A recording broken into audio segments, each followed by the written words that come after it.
Hiya and welcome to this week's episode of Inside Property Development, where I'm again talking to my old mate Dave Hughes from Hughes Architecture. We're talking about temporary housing, planning committees, planning delays and a whole load of other interesting stuff. So also don't forget to like and subscribe, because I always forget to say that, and tell your mates. See you in there. Hiya and welcome to this week's episode of Inside Property Development, where I'm talking to my old mate David Hughes about temporary housing. Hello. Hello. So you are the first guest to be on twice. Oh, yeah. It's an honour, actually. It is an honour. Although, last time, when was it? About a month ago, 6 weeks ago? No, a couple of months ago. And we talked about training for planning committees, do you remember? Mm-hmm. And then just recently the government's announced they're going to do training for planning committees. Do you think they've been watching? I think if Angela wants to call us direct, we'll have a chat, we'll give her some advice, couldn't we? Yep. So, yeah. Anyway, hopefully today we'll come up with some other good ideas they can steal from us. That'd be good. So we will talk about that, the committee thing. Yep. But I know in particular you wanted to talk about temporary housing. Yes. So we've been doing quite a lot of work recently around temporary housing crisis, and particularly about... Actually, let me stop you here, right? Just thinking, for maybe someone's just come along, Yep. and they didn't listen to the last episode, so they don't know who you are. Okay. So who are you? So Dave Hughes, design director of Hughes Architects. We're based in London Bridge. We do the vast majority of social housing. You and I have known each other coming up for 20 years, I think, something like that, 17 years. So, yes, and I think last time when we met, we chatted about, you called me the developer's architect because I kind of get it with developer stuff. So, yes, if you didn't see the last one, please go and see it and listen to it, because we slag off architects quite a lot, actually. So, anyway. We slag off a bit of everyone, don't we? We do. And it's very good. So this is meant to be, it's a little bit like a chat in the pub garden, which sadly neither of us can do anymore because we both gave up drinking. Correct. So, but anyway, yes. So we'll do it here instead. In the picnic garden instead. Yeah. Good. Okie dokie. Right, temporary housing. Yes. So we've obviously been working in social housing for a long, long time. And one of the things that's been happening recently in the last few months is, or in fact, last forever, but it's really come to fore in the last year or so, is the ridiculous amount that the government is spending, or councils are spending on temporary housing. I've got my laptop. I'm going to read you some facts and figures, okay? Mm-hmm. Yep. So nationwide, there's 117,000 households in temporary accommodation. And what's interesting about temporary accommodation, or the crisis, is it's not just the homeless person you see begging on the street, or the guy with his special brew, all the rest of it. It's the families who are between social housing. So it's that hidden homeless, really. So it's not just people you see on the street. It's about people who are in travel lodges or hotels or B&Bs or whatever. Okay. London accounts for about half of that, so 52%. So even though it's a nationwide problem, London is by far the biggest, nut to crack on this with temporary housing. The thing that got everyone sort of going in the last 6 months is that the London councils now spend £114 million per month, or £44 million a day, on temporary housing. So not normal social housing, just temporary housing. Okay, 61,000 households in London are classed as homeless, and living in temporary accommodation. That's 183,000 people. The scariest thing is 90,000 of those are children. So this is 1 in 21 children are now homeless. A year ago, it was 1 in 23. And the G15 is the group of the 15 biggest affordable housing providers. Okay. And the G15 launched a thing called Project 123, named after 1 in 23 children. And it's awful that only 12 months later, they have to rebrand as Project 121, So 1 in 21. It's a massive financial issue. It's a massive quality of life issue for people. And there's I was been reading something recently about if we spent money building houses rather than giving them to temporary housing, we'd certainly be fine. But the issue we've got is the time it takes. And you and I have talked at length about the problems with planning and the delays, and I know you talk on your podcast generally about this. So the other interesting thing is £114 million a month. Fine. Well, it's not fine, but people are going to spend money on rent. We have to spend money on rent. Yeah. The more scary bit is the amount that councils spend on hotels, B&Bs, and those sort of uses which are not designed. Yeah, actually, you'll say it was fine. I know you don't think it's fine. I don't think it's fine, 114 million, but what I'm saying is you're going to have to spend money on rent. Yeah, but the point worth making as well, I know you know this, but just to make sure people know that we know this as well, because that's what we're thinking. It's not just, at the moment, it's rent on substandard Correct. accommodation. Yeah. That you could probably provide twice as much accommodation for the same rent if it was done the right way. Yeah, and the other big factor is because there was such, the last 10, 15 years, and the government at the moment are doing a lot of work around rolling back right to buy because of loss of council housing, is they're hemorrhaging money on private rental. So, if you're an investor and you own a bunch of flats, you don't really mind who you rent to if someone's going to pay it. But obviously the level that they're paying is much higher.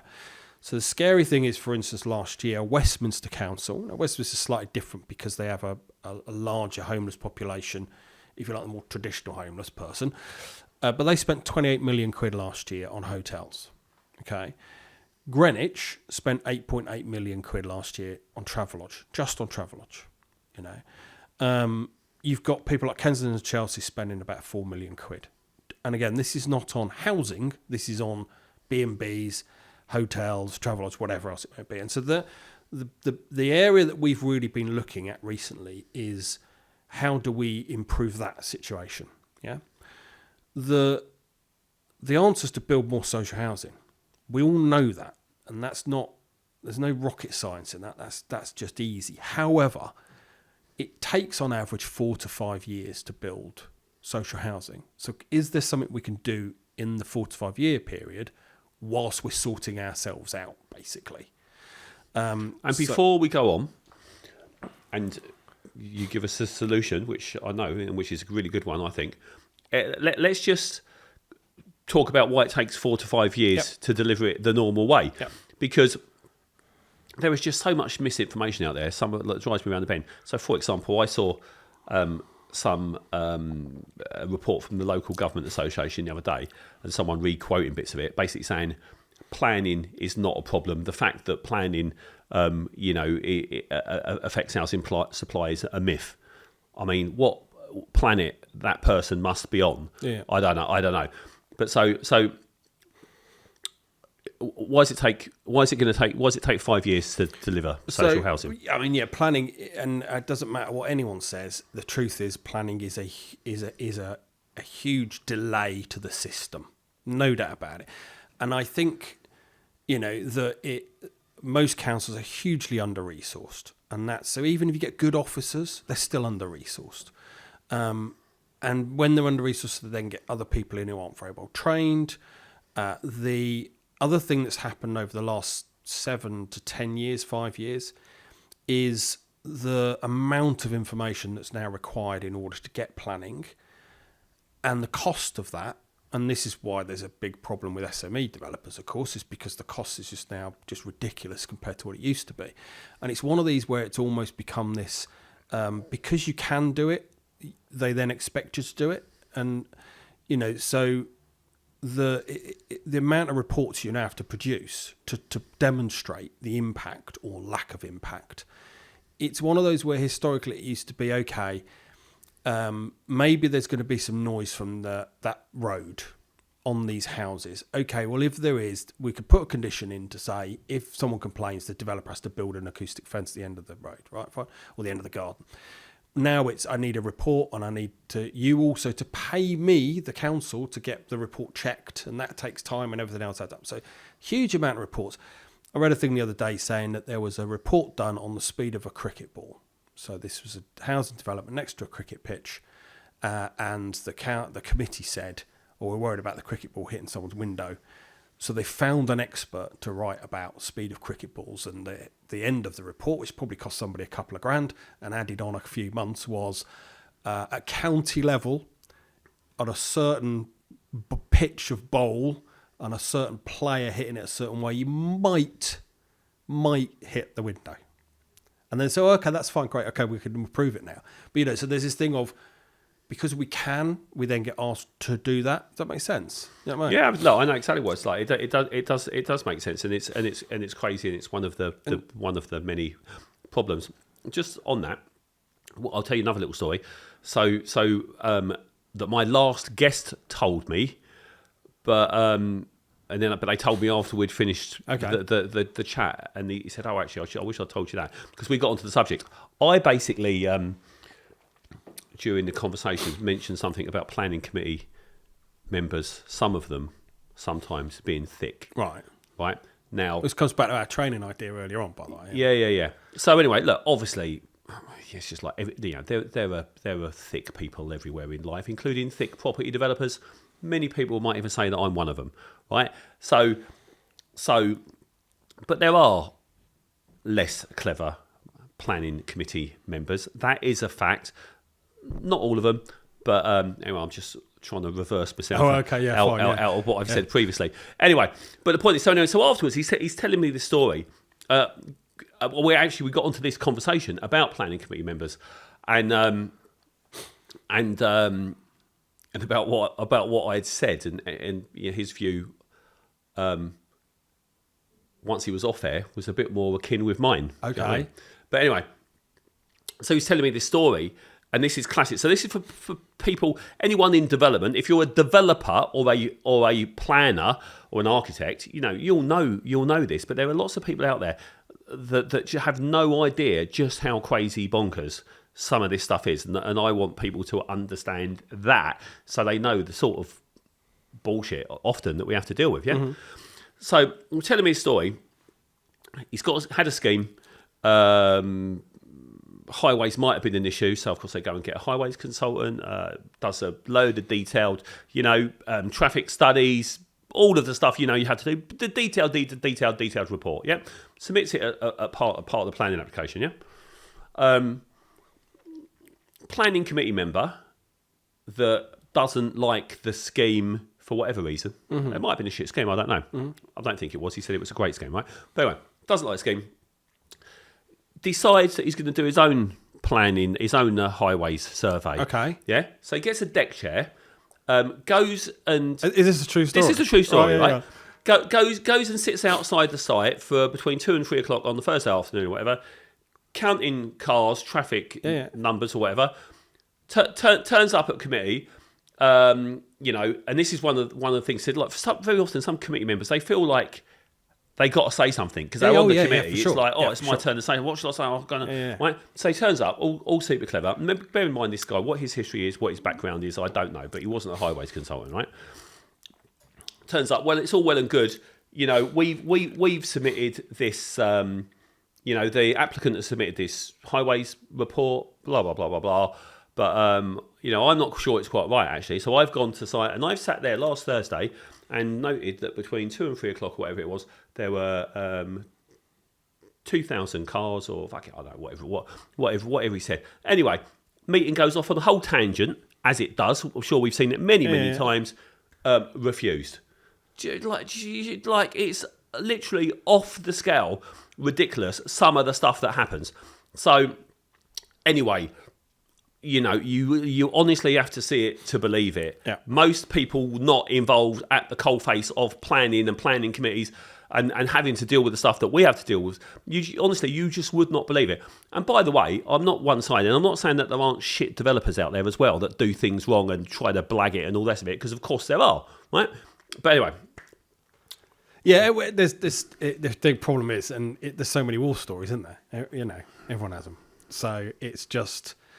well, who knows? Maybe this planning training thing that they're talking about and the planning reform consultation that they're doing will go some way to it, I think. Yeah, and it's worth adding before you obviously come on and continue to talk about the really important thing, which is getting more housing created for people, particularly getting people off the waiting list and out of temporary accommodation. It's worth people understand as well, because I know there are those that assume that, well, if it's affordable housing or social housing or council housing, then that just goes through and that gets approved really quickly and easily. But even that doesn't, does it? No, not so your whole thing about, well, it might take 4 or 5 years to actually deliver permanent affordable housing. Yep. That all gets sucked into the same bullshit about reports and delays. And here's a good example about the way that the system works in a slightly strange way. Okay, if you get planning permission for 100% affordable housing, you get a certain amount of funding for that affordable housing. Okay, if you get planning for 50% affordable housing and 50% private housing, and then post-planning you say, I'm going to change that private into affordable, you get more funding. So there is no advantage to getting planning permission for 100% affordable. So all the affordable housing schemes we do, which we know are going to be 100% affordable, we do policy level affordable, the rest for private sale. And then after planning, we then suddenly say, we're going to convert that now to affordable, and we get given loads of money. So it's an odd system that it works in that way. But anyway, so the planning is always done that way. The other thing, it just takes time. The building regs alone is taking more time now. So even once you've got planning, that's taking longer to do. On that, are you doing any multi-story stuff? We don't have anything in Gateway 2 yet. And again, I think just for people's benefit, on the back of, and there's probably another podcast we'll do about this, on the back of Grenfell, there was a big change to the Building Safety Act that's coming, and you now have a thing called high-risk buildings, which are over 18 metres, 6 stories. This is to do with residential. And there's a new gateway system for the health and safety. And there are insane war stories about the gateway system. So we've got a couple of projects at that height, but we've not gotten to gateway yet. But we're aware of it. Yeah? So just for people that might not know what that is, effectively now, for buildings of a certain height, even once you've gone and got planning permission, you have to go through a whole another detailed, very long and slow approval process before you can even build it. Yeah, and the reasoning behind it is good. The safety behind it is good. It's just, once again, the system has not been set up yet ready to deal with it, which is the problem here. So that's taking time. Build costs have affected time because any viability that was done more than 2 or 3 years ago, and there's lots of them because of stalled sites, suddenly don't add up because of inflation. And so they're all having to be redesigned in order to get them to be viable now. So that's also taken a lot of time. So, the average is 4 to 5 years. It's as simple as that. So in that time, someone like Greenwich would spend about £40 million on Travelodge whilst we're waiting to build permanent social housing. So we've come up with this idea where we've done a lot of work with modular housing providers. And we've done a lot of work with, that sort of kit of parts, volumetric housing type. And so it wasn't just us, but, we were sort of involved with a modular provider looking at some products, and we looked at how we could try and really promote that. So the idea is we get temporary planning permission for 5 years for temporary housing on unused sites. The modular providers then lease those homes to the council on a 5-year lease. And at the end of the 5 years, they get craned away, they get refurbished and get reused somewhere else. Now, what this does is that there are a huge amount of sites sitting around empty, and empty for the next few years at least, if not longer. So some good examples would be big regeneration, which is sort of 5 or 10 year regeneration, 5,000 homes, 2,000 homes. There's always a bit of land in the end phase that's not going to be touched for 5 or 6 years.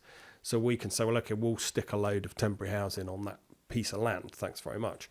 And we're talking to a couple of housing associations who have that in London.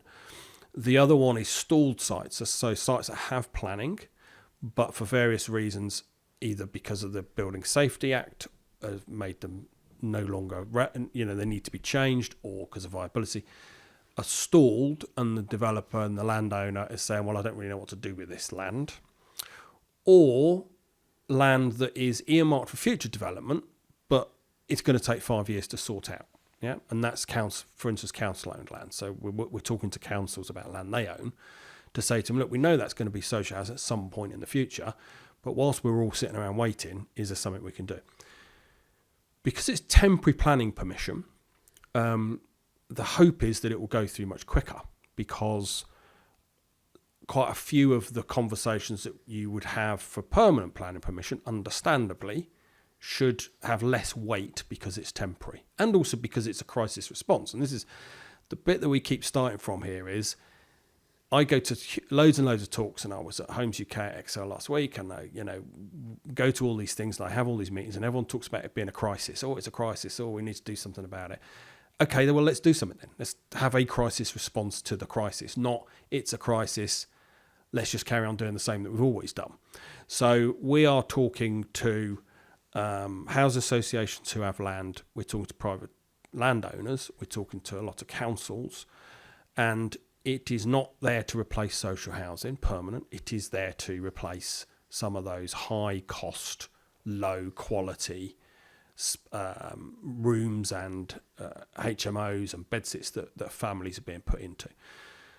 So we're working with a couple of modular providers on the systems. The finances work that it is cheaper than the hotels, and the rest of it is not as cheap as permanent social housing. Of course it isn't, but it's miles quicker.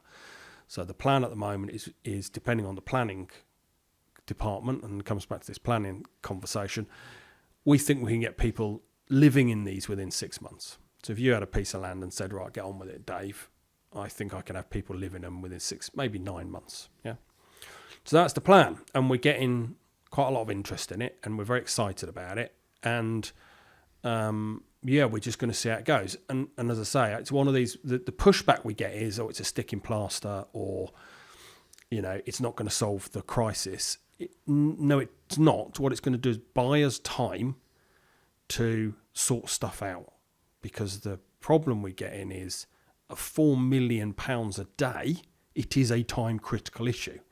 And yes, I would love for the government to deliver what they say they're going to deliver, but that is 4 or 5 years away. So is there something we can do in the interim rather than just carrying on with the way we have been doing things? Yeah, absolutely. And in the interim, obviously, people who are living in, all right, good accommodation, rather than families and kids. Absolutely. Very often in diabolical shitholes. Yeah, the average size of a travel lodge is 16.5 square metres. Now, bearing in mind that a statutory or a national guidance for a one bed is 50 square metres. So it's like a third of that. Now I don't think that temporary housing needs to be the same size as permanent social housing. I think it can be smaller, but it still needs to be a bit better than a hotel room with someone or two kids in it. That's for sure. Yeah, exactly. And look, and talk about travel lodges. Obviously, that's not ideal, but travel lodges are a lot better than a lot of the spaces that people are stuck into. Yeah, for sure. So it's a really interesting thing that we're beginning to pursue. We're very excited about it. We're still coming up against a bit of bureaucracy, and this. The planning is slightly. What's interesting. There is no planning classification for temporary housing, so it either falls under a normal residential classification, or depending on the user type, can be a hostel classification. But there's no planning class for it, so there's no guidance for it. The London plan, so the mayor, the Greater London Authority, have a policy about meanwhile use for residential. But again, they just talk about it being normal residential. So there's a very specific need here that we're hoping that we can begin to really do something with. Yeah. So it needs to happen, and it's an excellent idea. But of course, I suspect at the moment the problem is, I'm sure planners and planning is going to be looking at that stuff just like any other application. Absolutely, and you're going to get stuck in all the usual delays. Yes, I think that we've not built one yet because it's such early days. I think once there are examples of this type of thing being done historically. There's a few in Cornwall, for instance. So there is case study there. I think once we can do one of them, then things will start getting easier because we can say to other councils, look, this has been accepted. Because it's a temporary planning permission, that's the key, we feel, to unlock this. Because if it was permanent, I would agree with all of the space standards or everything else about it. And we're not suddenly talking about doing really bonkers things like building up against people's windows and all the rest of it. Yeah. But it's things like, biodiversity net gain, which I think is a good thing generally. Do you really need to do that on a temporary site? Probably not, because it's going to revert to how it was. You don't have to pay SIL if it's a temporary housing, so therefore, you don't pay SIL with affordable anyway. But SIL is a consideration. So there's lots of things that the temporary planning frees up in cost terms as well. So energy is a huge cost, particularly in London, or having to do net zero carbon and all the rest of it. You don't have to do that with temporary planning permission. Now, we still need to meet building regulations. Of course we do, because that's a legal requirement. But a lot of the policies are a little bit, we hope, can be considered to have less weight because it's only for 5 years. And it's a crisis response. And that's the key. We built Nightingale hospitals in 3 months in the middle of COVID because it was a crisis response. But for some reason, when it comes to housing, everyone's just saying, well, we'll just carry on doing exactly what we used to do. It's crazy, isn't it? I just said on the last one of these I did with the guy when we were talking about planning and stuff like that. The problem is, it seems, planners at the moment and local authorities, actually, for many, many years, they act like they're the police, where actually it is an emergency. They should be acting like the fire service and the ambulance service to actually all get together to solve a massive problem, not to think their job is to just stop stuff all the time. Yeah. And it's, I worry that we're going to become planning bashers and, just constantly go on about how bad committees are and stuff. But the planning departments throughout the country, quite a lot of them are still called development control. I know, I talk about that all the time. And so the word control, and it's just sort of like, so it shows what their brand is. Their brand is controlling development, not, something like a growth facilitator, of which there's some rules applied to it. Do you know what I mean? And it is this thing of, are we starting from a position of everything, what we're trying to do is just stop everything, and there's these filters, and unless you meet them and all the rest of it. And so yes, I suspect that it will come up against that, particularly at officer level. I think our hope is that we're the main people we meet at the moment, the housing people within councils, and obviously they see the huge expense that they have and the huge problems that they have, and they say, well, this is a great thing. It's a site that's been empty for 10 years. Nothing's going to be done with it for another 6-7 years. These guys want to put a little 2-story modular building on it for some housing that's cheaper than what we're currently spending. Literally, why would you say no to that? Well, that's what I would have thought. So as you know, I had Lewis Herbert on here a little while ago, who's a fantastic bloke. I'll put you in touch. So he's doing similar-ish type stuff. So you'll definitely be able to do something with him, which I think will be fantastic. Yeah, it'll be good. And you look at, I don't know, let's take the new towns years ago and stuff like that, and I don't know, like Docklands and stuff like that. When local authorities want to make stuff happen, right, it can happen. Yeah. So now, of course, there are so many local authorities under financial pressure for all sorts of reasons, but including temporary accommodation. So obviously targeting the ones that perhaps are most under pressure and therefore most incentivised would be a good way forward, wouldn't it? I would imagine. I don't know if you've already started doing that. I would imagine somewhere there's a list of the temporary accommodation spend of various local authorities. Is there? Yeah, I don't know, but yes, that would be worth looking at for sure. I mean, you can get the data on how much each of them spent. Croydon last year spent 28 million quid on temporary housing. So the data's there on what people spend. It's quite difficult. Well, it's not difficult at all, but the way that the finances work are very odd in that the amount that the council get to house people is really low, and everyone knows it's too low, so they're already spending more money. So the question is, well, how much more money are they going to spend? And if in your private rented market, you're spending quite a lot more money. If you're in normal social housing, you're spending a little bit more money, and then the GLA might give you some money, and someone else might give you some money. So that side of it, look, we're architects, we draw pretty pictures really, but that side of it also creates delays, and the system seems to be designed to slow things down. Yeah.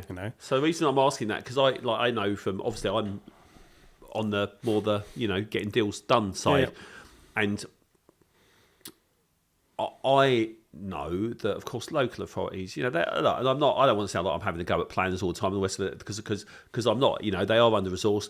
It is a complicated system. It is tricky, and there's loads and loads of good ones. Yeah, and if it was up to me, actually, I would massively increase the pay of all local authority planners. I'd pay them as much and ideally more than the private sector, so that it attracted loads of the best people. But of course, there's all sorts of reasons why that can't happen based on the way local authority wage structures work and the rest of it. But anyway, so I'm definitely not anti-planners or anti. I guess I'm anti-red tape and anti-bullshit, basically. So I just want people to understand just how much of that there is, so that they can oh, fucking hell, yeah, this is a big problem. It's not just developers and people whinging about stuff that isn't real, yeah? Yeah. Now, when it comes to doing new stuff, right, everyone's, particularly, I'm going to say local authorities and people, they've got a lot of people looking at them. They don't want to make a mistake. Their hands are tied in all sorts of ways. They've got loads of red tape to deal with. So, of course, they don't want to do the wrong thing. So, of course, the way to get this stuff to happen is to create a little bit of an exemplar. Exactly. And then they can just say, oh, well, look, they did it. Yeah, exactly. And it's worked. And they've halved their temporary accommodation costs. And actually, wow, that wasn't bad at all, was it? Oh, well, maybe we can do that.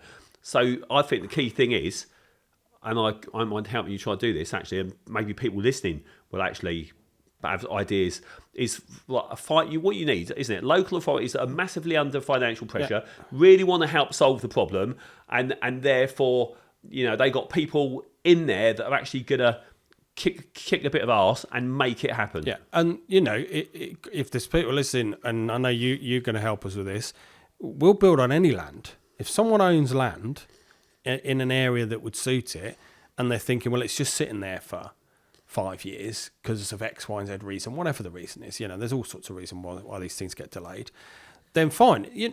Any private developer or a landowner could lease it to the council. Might not be very much money, but it'll be a little bit, and that's exactly what the housing associations are doing. They're going to lease the land along with the temporary accommodation to the council. So it doesn't matter who that is. Picking up just to what you're saying about the councils, the other thing that we've got to remember is it's public money, and the best councillors I meet are the ones who remind themselves we want to do things. We're not against doing things, but we are spending someone else's money here, and so the risk aversion that flows from that is just phenomenal, And so that's the other bit that we're trying to fight against and this is why. Companies with very good financial covenants or very good balance sheet or very good history of doing things always do better because they're seen as a lower risk. I mean, in the last years, the amount of modular providers that have gone under or contractors have gone under, it sort of doesn't really matter what size you are, but that's seen as a lower risk. But yes, we would happily go. We could go to a council. You say to me, if you said to me, I own this piece of land in Croydon, and we can fit 30 flats on it. We could walk into Croydon Council and say to them, okay, Paul wants, X pounds per week rent for the land, and the modular provider wants X pounds per week rent for the properties for 5 years. And so therefore, as long as you can pay us that amount of money, jobs are good, we'll do the deal. It's not a problem. As I say, the land doesn't need to be anything, the land is just the land. It doesn't really matter who owns it, so... Yeah, that's an idea, isn't it? We are talking to a couple of private developers who are looking at this, who own land, who are saying, well, why don't we just get even if it's a very small income, but, we could get an income for a few years on this or 5 years on this whilst we're sorting out our big development or our big, that we know that the plan is going to take ages and we know that, just getting it started is going to take ages. So, yeah, it'd be good, wouldn't it? It'd be interesting. It'd be fun. You you're thinking of a piece of land now, aren't you? I know about loads of pieces of land. Obviously, I'm thinking of, I'm sort of like, I've jumped to all the problems, and I'm trying to work out about because we know they're going to come up, don't we? Yeah. And it's so. Go on, we'll do it now. Do it live. Shall we do it live? Yeah, go on. All right. Okay. Give us at least one of them. Well, look, the numbers are key, aren't they? To start with, as always, right? The financials.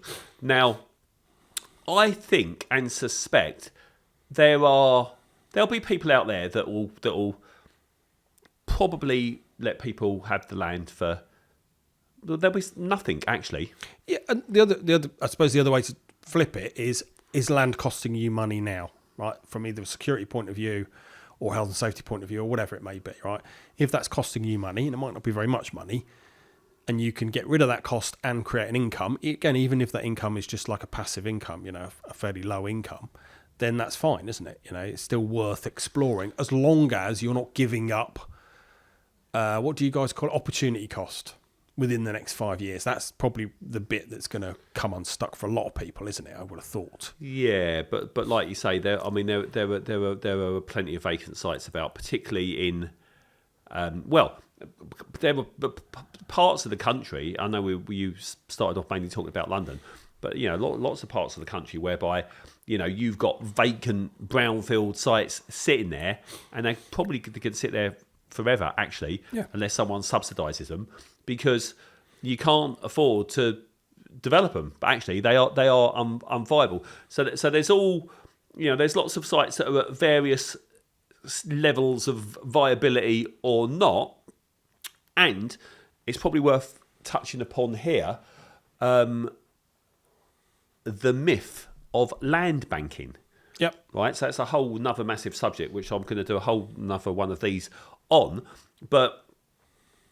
People that don't really understand how it all works like to believe that, well, the only reason we've got a housing problem is because developers own all of this land and it's got planning permission and they're just sitting on it to keep the price high and stuff like that. Completely wrong. And there's been all sorts of independent government reports and inquiries that have confirmed that that's not how it works. But nevertheless, there are people that wrongly believe that. But so what really happens, as you know, there are lots of sites that are, even consented sites that don't get developed straight away because the market's changed, the numbers have changed. It did stack up when you got planning, exactly, or started trying to get planning 4 years ago. Yep. But by the time you've actually got planning and build costs have gone up 30% and interest rates have gone up and end values have gone down or stayed the same, all of a sudden it's like, shit, it doesn't work anymore. Or you've got some big problem with utilities. Yep. You can't get the power to the site. There's massive issues that people don't understand outside of the sector that mean actually sites are not ripe, ready to go. That's why they sit there waiting for actually something to change in the plan B. So there'll be tons and tons of sites, but I think the key thing is going to be, and this is the numbers we need to look at. So you've obviously got the modular suppliers. Yep. Let's just call it the box, right? So the fully fitted out box. Obviously, you got infrastructure and what have you. Now there doesn't have to be as much of that for a temporary scheme as there does. Yeah. And there's other fundings. There's things like the Brownfield Land Release Fund, which we're looking at for the infrastructure bit. So that's a government fund that if sites are stalled because there's a particular infrastructure cost, then you can apply for some of that money. Or if the infrastructure costs are low, you can just spread it across the 5 years anyway. Someone still has to pay for it, but again, that's not a particularly difficult thing to fund if you've got a guaranteed income from a lease from a council who's got the best covenants. So yes, so there's a cost for the box, and it doesn't really matter where that is in the country. The specification's the same, the quality's the same, the size is the same. Fine, there's a cost for that. There's the land infrastructure cost, which is site specific, and some sites are going to be really cost effective, and some sites are going to kill the job. So yes, you got those two. You got whatever the landowner wants for his rent, their rent. Yeah. Anything else? Costs of doing the planning, and then I suppose management, who manages it. But again, that's one of the things that we're looking at with most people is a third party management company. Because again, the way the funding works, which is really weird, if the council manages the property, the amount of income they get is like half of what they get if a third party manages it. It's very odd, But anyway, Yeah, you see, that's I don't- something again, no, I don't know enough about. I haven't got a clue about any of I that. don't know enough about it. how But that that's sort an of thing works. operational cost rather than a development cost. So yes, you add all that stuff up, it equals X pounds per household per month, and you go to the council and say, is that cheaper than what you're spending now or not? And if it's cheaper, then let's crack on. Yeah. You know, based on the figures that we talked about earlier on, you know, the average is £2,000 per month per household. You know, That it's currently costing councils. yeah. So you would expect to be able to get lower than that, wouldn't you? For sure. You know, and that's the average, of course. So quite a few of them will be higher than that. So I suspect we can get. Well, I know we can get lower because we've already run a lot of these figures. What we've not tested a lot yet is the site specifics. We're working on maybe a dozen feasibilities at the moment. So, you know, one of them is a stalled site that's already been demolished. It's already cleared, ready for development. So that the infrastructure costs there are hardly anything. But another one is we have to demolish a building and there's some asbestos and all the normal stuff that you get when you demolish stuff. So that's the capital infrastructure cost for that one is having to come from somewhere else to top it up because otherwise it won't work because of the nature of that site. But yeah, we've done a lot of work with the modular providers about the cost of the box. So we kind of know where we are with those. And they've all been designed, the ones we're working with, for the price point that we need to do. You know, as I say, they are smaller than the national standards. You know, generally, I'm going to just find one here. You know, our one beds are about 30 square metres, whereas the national standard for a permanent is 50. Two beds are about 50. Three beds are about 65. And it's single bedrooms. It might be bunk beds, you know, but it's priced as well to meet the pricing that we know we're going to have to meet. So yes, it's but it's the same as any viability. You run the numbers, don't you? You know. I'll tell you that I think the thing that might flip the numbers here, because I can see I'm already doing the numbers in my head, and thinking how difficult this is going to be and unviable in a lot of cases. The thing that will You missed the negative. You're too negative. No, I'm not. I'm fucking Mr. Realistic. Go on, then. And that's. But the thing is reusing the units. So that's where the value will be. So That's why the cost of them is a lot lower. As I say, the box bit we know it works, yeah, financially, because we've already run all the numbers, so we know that the numbers work. The bit that we are. The bit that we're still testing is that infrastructure cost, what that is. Yeah. So if the infrastructure is zero, these things work brilliantly all day long, but it's never going to be zero. I know that. But the other thing is who else is paying for it? So it may well be that if it's a permanent future development site, the landowner might say, well, I'll pay for some of it because I'm going to spend it eventually. You know, so the connection for the power, for instance, that's a one-off cost at that point in time. Rather than doing it in 5 years, you're going to do it now. So there's all those variables. But yes. No, right. So the key thing is, right, as always, number one, everything starts with land. You've got to find the sites. You've got to know where you're looking, right? Yep. So the message here is, hopefully, there might be someone from a local authority listening, or someone that knows someone at a local authority that thinks, actually, yeah, you know, Jim's super keen to make stuff happen, and I know he might like the sound of this. Thing to do is put us in touch, invite us, you, me, whatever, get in contact with you first, I don't know, whatever, to talk about, actually, yeah, we are seriously interested in exploring this. Then we can find sites, then we can do the numbers, and then you know, can sort of take it from there. Yeah. But I think it really needs local authorities that actually want to see this as a solution. And the thing is, they do. The ones, and this is what I think makes us very optimistic. There's a couple of things I want to say. One is the modular providers we're working for got prototypes, so people can come and see them. You know, you see the quality, see the size, see how they all work, and all the rest of it. We can change the materials outside so they don't look like, you know, site accommodation. They look like decent housing. Everyone we're meeting says, yeah, this is great. This will really help with our program, because most of councils have a program that they're trying to do stuff around. So all of the ones we've met, and it's you know, over a dozen of them now. This is a really good idea. The devil's in the detail, because as soon as we get past the yes, it's a really good idea, into, well, okay, what's actually on the land? Is there even electricity? Is there any drainage? What's the foundations going to be? What's the cost going to be? What the planner's going to say? Is it a conservation? All those normal things. Yeah. That's the stage we're at now.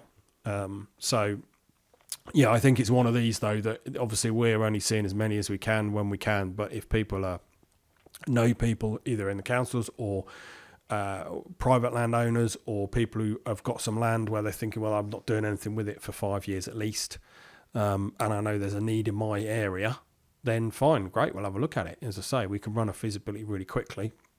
You run the numbers and they either add up or they don't, and it really is as simple as that.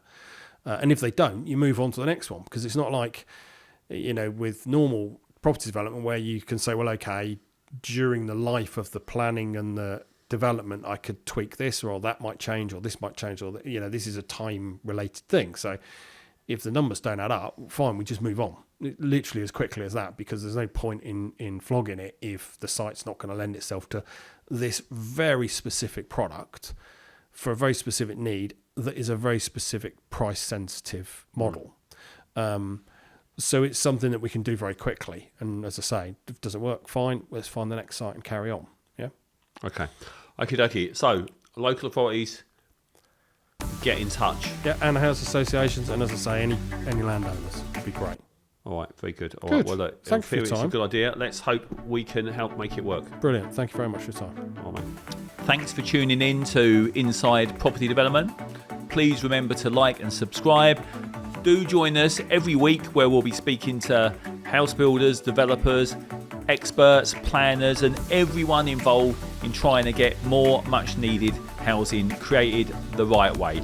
We'll learn together how we can collaborate rather than fight, and by working together we can all help create better places, spaces and homes, and a much more beautiful world.